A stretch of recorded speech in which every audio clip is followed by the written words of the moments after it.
కార్యదర్శి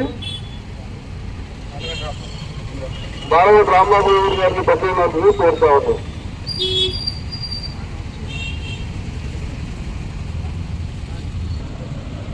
వెంకటరమణ గారిని మాట్లాడవలసిందిగా కోరుతా ఉన్నాం. కల్లుగీత కార్మిక సంఘం రాష్ట్ర కమిటీ ఆధ్వర్యంలో అమరుల యాదిలో గీతన్నల చైతన్య యాత్ర కార్యక్రమాన్ని నిర్వహిస్తా ఉన్నాం. ఇది ఆగస్టు 2వ తారీఖున మానుకోటలో ప్రారంభమై 16వ రోజు నర్సంపేటకి రావడం జరిగింది. రేపు హైదరాబాద్ ట్యాంక్ బండ్ వద్ద ఈ యాత్ర ముగుస్తుంది.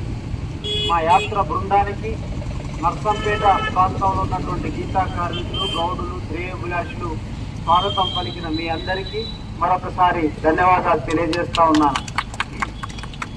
చాలా లేట్ అయింది. మేము 2 గంటలకే టైం ఇచ్చినాం. మీరు 2 గంటలు మా కోసం వెయిట్ చేసినందుకు క్షమించగలరని చెప్పి కోరుతున్నాం. ప్రధానంగా ఈ యొక్క యాత్ర ఉద్దేశం కల్లుగీత కార్మికులకి కాంగ్రెస్ పార్టీ ఎన్నికల ప్రణాళికలో ఇచ్చినటువంటి హామీలని అమలు చేయాలని చెప్పి డిమాండ్ చేస్తూ యాత్ర సాగుతుంది.